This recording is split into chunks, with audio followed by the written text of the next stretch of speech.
ஈரானிடமிருந்து முக்கியமான 3 அறிவிப்புகள் வெளியாகி இருக்கின்றன. அந்த 3 அறிவிப்புகளும் என்ன? இது குறித்து விரிவாக இந்த காணொளியில் பார்க்க இருக்கின்றோம். அதேவேளையில் இஸ்ரேலுக்கு எதிரான ஈரானினுடைய தாக்குதல்கள், சைபர் தாக்குதல்கள் அண்மைய காலமாக மிகவும் அதிகரித்திருப்பதாக ராய்ட்டர்ஸ் செய்தி சேவை செய்தி வெளியிட்டிருக்கிறது. அதிலே என்ன சொல்லப்பட்டிருக்கிறது என்பது சம்பந்தமாகவும் பார்க்க இருக்கின்றோம். பிரித்தானியாவினுடைய புதிய பிரதமராக வருவார் என எதிர்பார்க்கப்படுகின்ற ஆண்டி பேர்னம் அவர்கள் வெளியிட்டிருக்கின்ற ஒரு அறிவிப்பு பிரித்தானியாவில் வாழ்கின்ற வெளிநாட்டவர்களுக்கு அதிர்ச்சியாக இருக்கிறது. எனவே அது குறித்தும் இந்த காணொளியில் விரிவாக பார்க்கலாம். தமிழடியான் வேர்ல்டு யூடியூப் சேனலுக்கு உங்கள் அனைவரையும் வருகவென அன்புடன் வரவேற்கின்றேன். வாருங்கள் காணொளிக்குள் போகலாம். ஈரானிடமிருந்து முக்கியமான 3 அறிவிப்புகள் வெளியாக இருக்கின்றன. அவற்றை ஒவ்வொன்றாக பார்க்கலாம். முதலாவது உங்களுக்கு தெரியும், கடந்த 2 நாட்களாக குவைத் மீதும் அதே போல பஹ்ரைன் மீதும் ஈரான் தாக்குதலை நடத்தியிருந்தது. ஏனென்றா கடந்த வியாழக்கிழமையிலிருந்து நேற்று ஞாயிற்றுக்கிழமை வரைக்கும் பார்த்தீங்கன்னு சொன்னால் 2 நாடுகளும் அமெரிக்காவும் ஈரானும் மாறி மாறி தாக்குதல்களில் ஈடுபட்டிருந்தார்கள். கப்பல்களும் தாக்கப்பட்டிருந்தன. எனவே அந்த தாக்குதல்களுக்கு பதிலடி வழங்கும் விதமாக ஈரான் குவைத்தில் இருக்கின்ற சில இலக்குகளையும் பஹ்ரைனில் இருக்கின்ற சில இலக்குகளையும் இலக்கு வைத்து தாக்குதல் நடத்தியிருந்தது. இப்போ அது சம்பந்தமாக இஸ்லாமிய புரட்சிகர காவல் படையினர் ஒரு அறிவிப்பொன்றை வெளியிட்டிருக்கின்றார்கள்.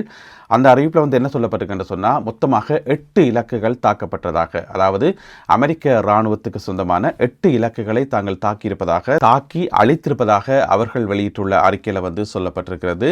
அல் ஜசீரா தொலைக்காட்சி இந்த பிரத்யேகமான செய்தியை வெளியிட்டிருக்கிறது. எனவே பஹ்ரைனிலும் குவைத்திலும் 8 இலக்குகள் தாக்கப்பட்டிருக்கின்றன.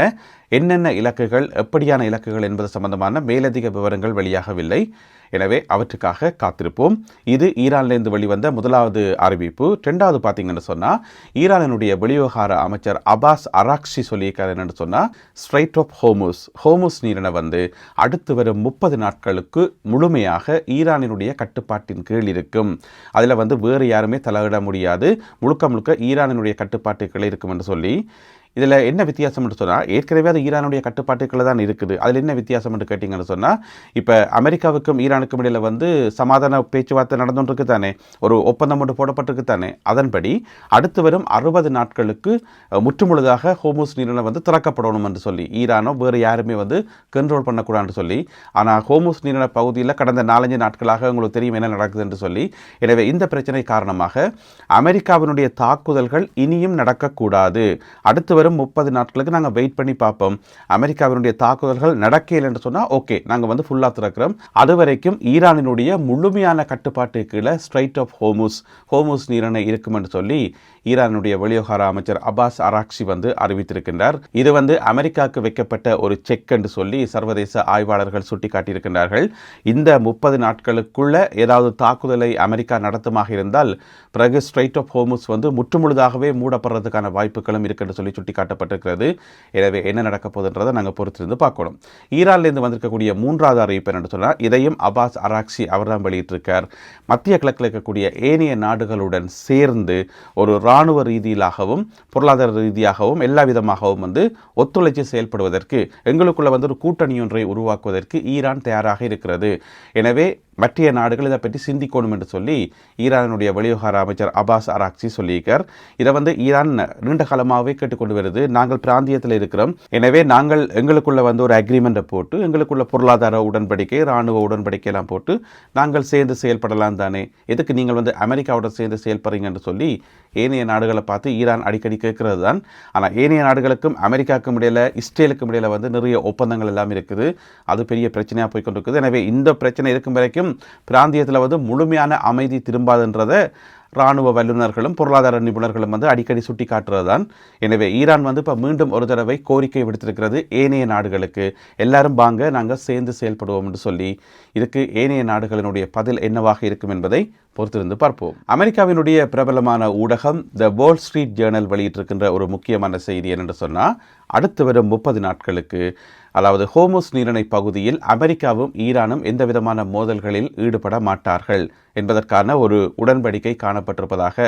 ஓகே, நாங்களும் தாக்குதல் நடத்தல, நீங்களும் தாக்குதல் நடத்தக்கூடாது, நாங்கள் அமைதியாக போவோம் என்று சொல்லி 2 நாடுகளும் ஒரு உடன்படிக்கை கண்டிருப்பதாக இன்று திங்கட்கிழமை காலையில் ஒரு உடன்படிக்கைக்கு வந்திருப்பதாக த வால் ஸ்ட்ரீட் ஜேர்னல் செய்தி வெளியிட்டிருக்கிறது. எனவே நல்ல விஷயம். ஸ்ட்ரைட் ஆஃப் ஹோர்முஸில் வந்து சண்டை போய்கொண்டிருக்கும் வரைக்கும் இங்கால அமைதி பேச்சுவார்த்தைக்கு வாய்ப்புகளே இல்லை, அது சரியான முறையிலே நடக்காது. எனவே இது வரவேற்கப்பட வேண்டிய விஷயம்தான்.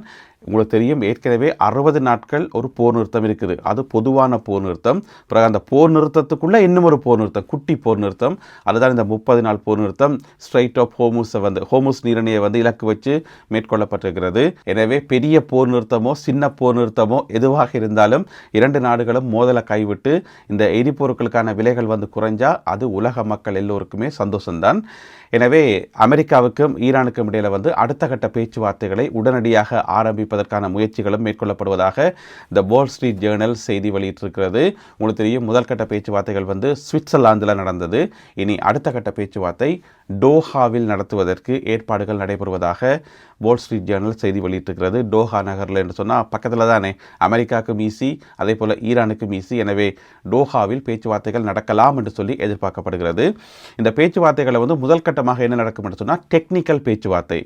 உங்களுக்கு தெரியும், சுவிட்சர்லாந்தில் பேச்சுவார்த்தை நடக்கக்குள்ளே வந்து 2 விதமான பேச்சுவார்த்தை நடந்தது. ஒன்று வந்து 2 நாடுகளினுடைய பிரதான பேச்சுவார்த்தை குழுவினர் நடத்திய முதன்மை பேச்சுவார்த்தை, அது முதலாவது.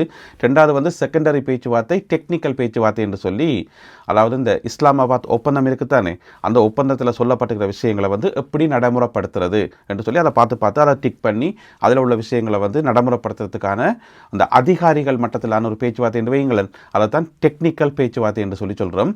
அதுதான் இப்போ மீளவும் ஆரம்பிக்கப்பட இருப்பதாக சொல்லப்படுகிறது. அது பெரும்பாலும் டோஹாவில் நடக்கலாம் என்று சொல்லி எதிர்பார்க்கப்படுகிறது. இஸ்ரேலுக்கு எதிரான தாக்குதல்களை தீவிரப்படுத்தி இருக்கிறது ஈரான் என்று சொல்லி இன்னும் ஒரு செய்தி, ராய்ட்டர்ஸ் செய்தி சேவை இந்த செய்தியை வெளியிட்டிருக்கின்றார்கள். அதென்ன தாக்குதல்கள் என்று கேட்டிங்கன்னு சொன்னால் சைபர் அட்டாக்ஸ், இணையவழி தாக்குதல்கள். எனவே அண்மை காலமாக இந்த தாக்குதல்கள் அதிகரித்திருப்பதாக சொல்லப்படுகிறது. இந்த தகவலை வெளியிட்டிருக்கிறது யாருன்னு பார்த்தீங்கன்னு சொன்னால், இப்போ ராய்ட்டர்ஸ் செய்தி சேவைக்கு இந்த தகவலை சொல்லியிருக்கிறது யாருன்னு பார்த்தீங்கன்னு சொன்னால் NCD என்று சொல்லி ஒரு அமைப்பு, அதாவது தேசிய சைபர் இயக்குநரகம், அதனுடைய பணிப்பாளர் ஜோசி கராதி அவர் தான் இந்த தகவலை வந்து வெளியிட்டிருக்கார். என்னென்னு சொன்னால் அவருக்கு தானே தெரியும் எவ்வளவு தாக்குதல்கள் நடக்குது என்று சொல்லி. அதாவது போன வருஷம் 2025ஆம் ஆண்டு ஜூன் மாதம் 1600 தாக்குதல்கள் நடந்ததாம் போன வருஷம். ஆனால் இந்த வருஷம் 2026ஆம் ஆண்டு ஜூன் மாதம் வந்து 4800 தாக்குதல்களை ஈரான் மேற்கொண்டிருக்கிறது இஸ்ரேலுக்கு எதிராக என்று சொல்லி ஜோசி கராதி தன்னுடைய அறிக்கையில் வந்து குறிப்பிட்டிருக்கின்றார். இந்த இணையவழி தாக்குதல்கள் வந்து எதை இலக்கு வைத்து நடத்தப்படுகின்றன என்று சொன்னால் சிறிய நிறுவனங்கள், பெரிய நிறுவனங்கள், அதே போல் சட்ட அமைப்புகள், நிதி நிறுவனங்கள், இந்த மாதிரி கிடைக்கிறது இதில் எல்லாம் வாய்ப்பு இருக்கோ எல்லாம் வந்து இலக்கு வைத்து தாக்கப்படுகின்றன. பெரும்பாலான நிறுவனங்கள், முக்கியமான நிறுவனங்கள் வந்து பாதுகாக்கப்பட்ட போதிலும் கூட ஒரு சில நிறுவனங்களுடைய தரவுகள் வந்து முற்றுமுழுதாக அழிக்கப்பட்டுள்ளன என்று சொல்லியும், அதாவது எந்தெந்த நிறுவனங்களில் வந்து பாதுகாப்பு குறைபாடுகள் இருக்கோ அவை எல்லாமே வந்து முற்றுமுழுதாக அழிக்கப்பட்டுள்ளன என்று சொல்லியும் ஜோசி கராதி வெளியிட்டுள்ள அறிக்கையில் வந்து சொல்லப்பட்டிருக்கிறது. அது மட்டும் இல்லாமல் அவர் இன்னும் ஒரு விஷயத்தையும் சுட்டி காட்டியிருக்கார். என்னென்னு சொன்னால், இப்போ உங்களுக்கு தெரியும் அந்த இராணுவ ரீதியிலான மோதல்கள் வந்து நிறுத்தப்பட்டிருக்குது. இப்போ இஸ்ரேல் மேலே ஈரானோ அல்லது ஈரான் மேலே இஸ்ரேலோ வந்து தாக்குதல் நடத்துறதில்லை, இராணுவ தாக்குதல்கள். ஏன்னு சொன்னால் அங்கே ஒரு போர் நிறுத்தம் இருக்குது. ஆனால் இணையவழி தாக்குதல்களுக்கு போர் நிறுத்தம் கிடையாது. அவர் என்ன சொல்லியிருக்காருன்னு சொன்னால், there is no ceasefire for cyber attack என்று சொல்லியிருக்கார். அதாவது இணையவழி தாக்குதல்களுக்கு போர் நிறுத்தமே கிடையாது, அப்படி ஒரு சிஸ்டமே இந்த உலகத்தில் இல்லை. எனவே இந்த தாக்குதல்கள் தொடர்ந்து இடம்பெறும் என்று சொல்லப்படுகிறது. அதே வேளையில் இஸ்ரேலும் ஈரானுக்கு எதிரான தாக்குதல்களை மேற்கொண்டு வருகிறது. கடந்த வாரம் 3 முக்கியமான வங்கிகளை குறிவைத்து இஸ்ரேல், அதாவது ஈரானிய வங்கிகளை குறிவைத்து இஸ்ரேல் தாக்குதல் நடத்தியுள்ளது என்று சொல்லியும் இந்த அறிக்கையில் வந்து சுட்டிக்காட்டப்பட்டிருக்கிறது. எனவே 2 நாடுகளும் இந்த இணையவழி தாக்குதல்களில் மாறி மாறி ஈடுபட்டு கொண்டே இருப்பார்கள், இதற்கு ஒரு முடிவே கிடையாது என்று சொல்லி இந்த அறிக்கையில் வந்து சொல்லப்பட்டிருக்கிறது. உங்களுக்கு தெரியும், ஈரான் வந்து அமெரிக்காவுக்கு எதிரான தாக்குதல்களையும் நடத்தி இருந்தது. அமெரிக்காவினுடைய மிக முக்கியமான புலனாய்வு அமைப்பு FBI, அதனுடைய இயக்குனர் கேஷ் பட்டேலினுடைய தனிப்பட்ட அக்கவுண்ட் எல்லாத்தையும் வந்து உடைத்து அதிலிருந்து தரவுகளை எடுத்திருந்தார்கள் ஈரானினுடைய சைபர் அட்டாக் குழுவினர். இது சம்பந்தமான செய்திகளை வந்து நாங்கள் கடந்த காலங்களிலே பார்த்திருந்த நாங்கள். எனவே இந்த இணையவழி தாக்குதல்கள் இடைவிடாது தொடரும் என்று சொல்லப்படுகிறது. பிரித்தானியாவினுடைய புதிய பிரதமராக தெரிவு செய்யப்படக்கூடும் என எதிர்பார்க்கப்படுகின்ற ஆண்டி பர்னம் அவர்கள் வந்து இன்றைக்கு பல முக்கியமான அறிவிப்புகளை வெளியிட்டிருக்கின்றார். தான் ஒருவேளை பிரதமராக தெரிவு செய்யப்பட்டால் அடுத்து வரும் 10 ஆண்டுகளில் பிரித்தானியா எப்படி இருக்கும், எப்படியெல்லாம் மாற்ற போறோம் என்று சொல்லி பெரிய ஒரு அறிக்கை ஒன்று வெளியிட்டிருக்கார். அதில் எக்கச்சக்கமான விஷயங்கள் இருக்குன்னு வைங்களேன். அந்த திட்டம் இந்த திட்டம், அதாவது லண்டனில் இருக்கிற அதிகார மையத்தை வந்து நாடு முழுவதும் பரவலாக்கணும், ஏனைய இடங்களுக்கெல்லாம் கொண்டு போகணும் என்று சொல்லி இந்த மாதிரி கணக்க விஷயங்கள் சொல்லி வச்சுக்கார். அதெல்லாம் ஒரு பக்கம் இருக்கட்டும், நாங்கள் பிறகு அலசி ஆராய்வோம். ஏன்னு சொன்னால் அவர் பிரதமராக வருவாரா இல்லையான்னு எங்களுக்கு தெரியாதானே. ஒருவேளை வருவார் போல இருக்கு என்று சொன்னால் அதுக்கு பிறகு நாங்கள் பார்க்கலாம்.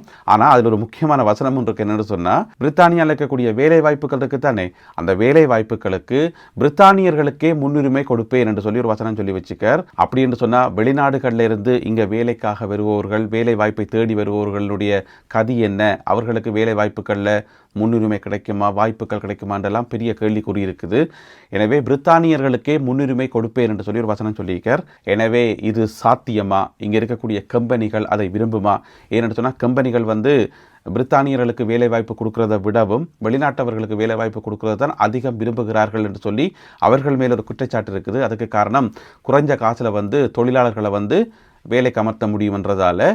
எனவே இப்படி ஒரு இழுபறி ஒன்று இருக்கும் என்று சொல்லி எதிர்பார்க்கப்படுகிறது. எனவே இது சம்பந்தமாகவும் போக நாங்கள் பார்க்கலாம் என்ன நடக்க போகுது என்று சொல்லி. இருந்தாலும் பிரித்தானியாவினுடைய புதிய பிரதமராக இவர் தெரிவு செய்யப்பட்டால் அது வெளிநாட்டவர்களுக்கு கொஞ்சம் கஷ்டமாகத்தான் இருக்கும் என்று சொல்லி எதிர்ப்பு கூறப்படுகிறது.